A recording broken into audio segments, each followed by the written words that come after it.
নমস্কার বন্ধুরা, আজকে বাড়িতে একটু লাউ চিংড়ি বানালাম, তাই ভাবলাম আপনাদের সাথে শেয়ার করি।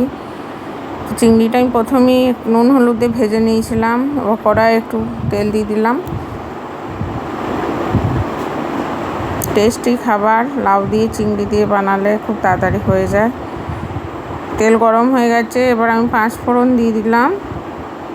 5 ফোড়নটা একটু গরম হয়ে যাওয়ার পর কটা তেজপাতা ছেড়ে দিয়ে দিলাম। এরপর কয়েকটা পেঁয়াজ কেটে কুচি কুচি করে নিয়েছিলাম, পেঁয়াজটা তেলের মধ্যে দিয়ে ভালো করে ভেজে নেব। এরপর পেঁয়াজের মধ্যে একটু সামান্য নুন দিয়ে পেঁয়াজটা ভালো করে আমি ভেজে নেব। লাল লাল করে পেঁয়াজটা ভেজে নিতে হবে।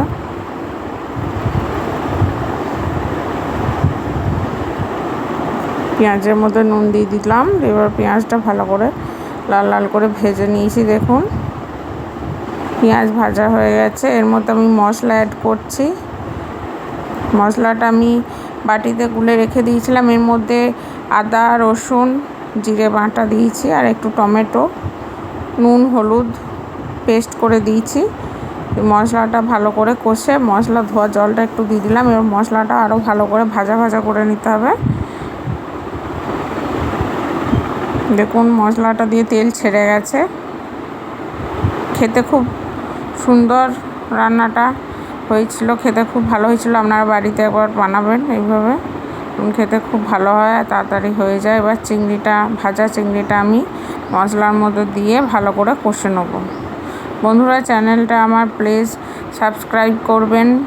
রান্নাটা ভালো লাগলে শেয়ার করবেন, কমেন্ট করবেন, একটা লাইক করবেন। দেখুন চিংড়িটা দিয়ে আমি ভালো করে কষে নিচ্ছি মশলার সাথে। ভালো করে আমার কষা হয়ে গেছে, কালারটা খুব সুন্দর এসছে। এর মধ্যে আমি আগে থেকে কেটে রাখা লাউ আর আলু দিয়ে দিলাম। ডুমো ডুমো করে কেটে নিয়েছিলাম আমি লাউ আলু।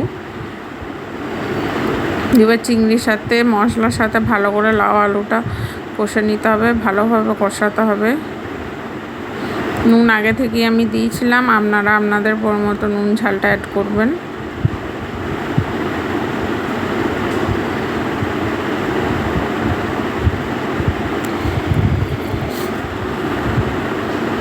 খুব ভালো করে কষিয়ে নিতে হবে, নাহলে মশলা গন্ধ ছাড়বে। এর সাথে আমি সামান্য অল্প জল দিলাম, কারণ লাউতে এমনি জল বেরোয় লাউ থেকে, জলটা অল্পই দিলাম। আপনারা আপনাদের পরিমাণ মতো দেবেন জল। ভালো করে নেড়ে নিয়ে এরপর আমি একটু ঢাকনা দিয়ে সেদ্ধ করে নেব। লাউ তাড়াতাড়ি সেদ্ধ হয়ে যায়।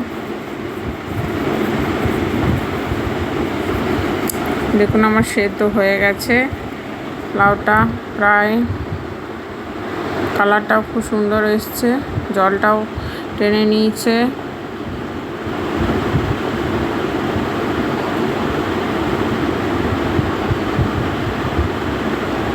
দেখুন এরকম লাউটা আমার সেদ্ধ হয়ে গেছে খুব সুন্দর। চিংড়ি মাছগুলোও ভালো মেল্ট হয়ে গেছে। এই পর্যায়ে আমি সামান্য চিনি দিয়ে দিলাম। আপনারা যদি বেশি চিনি খান, মিষ্টি খান, আর একটু দিয়ে দেবেন। এইভাবে লাউ চিংড়ি একটু মিষ্টি না হলে ভালো লাগে না। এইভাবে ভালোভাবে আমি নেড়ে নিলাম।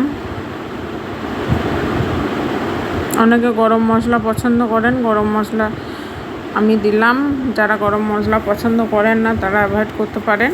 আমি একটু উপর থেকে গরম মশলা ছড়িয়ে দিলাম, দিয়ে আবারও ভালো করে নেড়ে নেব। এইভাবে বাড়িতে আবার লাউ চিংড়ি বানাবেন। দেখুন কত তাড়াতাড়ি হয়ে গেল, খেতেও খুব সুন্দর হয়।